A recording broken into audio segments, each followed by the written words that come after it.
First இந்த recipe பண்ணுறதுக்கு stove on பண்ணிவிட்டு ஒரு கடாய் வச்சிடலாம்.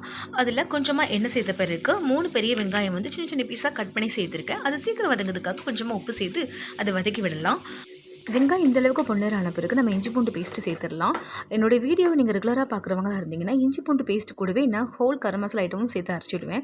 அப்போ தான் ஃப்ரெஷ்ஷாக அதோடைய டேஸ்ட் வந்து நல்லா என்ஹான்ஸ் பண்ணி கொடுக்கும். கரம் மசாலா ஐட்டம் என்னென்னு பார்த்தீங்கன்னா பட்டை, கிராம்பு, ஏலக்காய், அன்னாச்சிப்பூ, கல்பாசி, கூடவே ஒரு 1/2 டீஸ்பூன் 1 டீஸ்பூன் சோம்பு, அவ்வளோதாங்க. இதில் சேர்த்து நம்ம ஃப்ரெஷ்ஷாக அரைக்கும் போது அந்த அளவுக்கு கிரேவி டேஸ்டியாக இருக்கும். அதனால தான் நான் ஃப்ரெஷ்ஷாக அரைச்சி சேர்த்துக்கிறேன். இந்த மாதிரி சேர்க்குறது உங்களுக்கு மாற்றலாக இருந்துச்சுன்னா நீங்கள் இஞ்சி பூண்டு பேஸ்ட் மட்டும் சேர்த்துக்கோங்க. கூடவே கரம் மசாலா பவுடர் வந்து ஒரு 3/4 டீஸ்பூன் சேர்த்துக்கோங்க. 3 மீடியம் சைஸ் தக்காளி வந்து எடுத்து வச்சுருக்கேன். அது குட்டி குட்டியாக ஸ்லைஸ் பண்ணி சேர்த்துக்கோங்க. இல்லைன்னா மிக்ஸி ஜாரில் கொஞ்சம் அரைச்சி கூட சேர்த்துக்கலாம். ஏன்னா கிரேவி அப்போ தான் நமக்கு கன்சிஸ்டன்சி நல்லா திக்காக வரும். அதனால் மட்டும்தான். இப்போ இதோடைய பச்சை ஸ்மெல் போகிற வரைக்கும் நல்லா மசிய விடணும். தக்காளி அந்த அளவுக்கு நல்லா வதக்கிக்கிட்டு அந்த தக்காளி இருக்கிற இடமே தெரியக்கூடாது. அந்த அளவுக்கு நல்லா மசிச்சு விடணும்.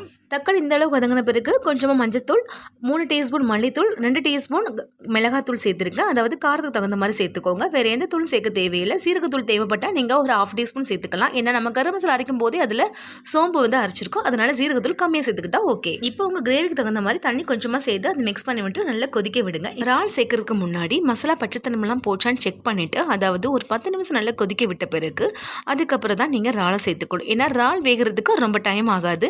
ஜஸ்ட் 10 நிமிஷத்துலேயே டக்குன்னு குக் ஆகிடும். அதனால் மசாலாவுடைய பச்சை ஸ்மெல் போச்சா இல்லையான்னு செக் பண்ணிவிட்டு அதுக்கப்புறம் நீங்கள் இறாலை சேர்த்த பிறகு ஒரு 10 நிமிஷத்துக்கு வேக வச்சுக்கோங்க. அதிக நேரத்துக்கு வேக வச்சுக்கிட்டோன்னா இறால் வந்து ரப்பர் தன்மையாக நமக்கு சாப்பிடும்போது ரப்பராக தெரியும். அதனால் அது சாஃப்டாக நல்ல ஜூஸியாக இருக்கணும்னு நீங்கள் நினச்சிங்கன்னா ஜஸ்ட் 10 மினிட்ஸ்லேயே இறால் சேர்த்த பிறகு நம்ம ஸ்டவ் ஆஃப் பண்ணிட்டு சர்வ் பண்ண ஸ்டார்ட் பண்ணிடணும். அவ்வளோதான் ஃப்ரெண்ட்ஸ், இறால் கிரேவி ரெடி ஆயிடுச்சு. இந்த ஸ்டேஜில் ஸ்டவ் ஆஃப் பண்ணிவிட்டு நம்ம சாப்பிட ஸ்டார்ட் பண்ணிடுவோம். நீங்களும் செய்து பார்த்துட்டு உங்களுடைய ஃபீட்பேக் நம்மளுடைய கமெண்ட் பாக்ஸில் மென்ஷன் பண்ணுங்கள். இந்த ரெசிபி உங்களுக்கு பிடிச்சிருந்துச்சுன்னா நம்ம சேனல் சப்ஸ்கிரைப் பண்ணிக்கோங்க. தேங்க்யூ ஃபார் வாட்சிங்.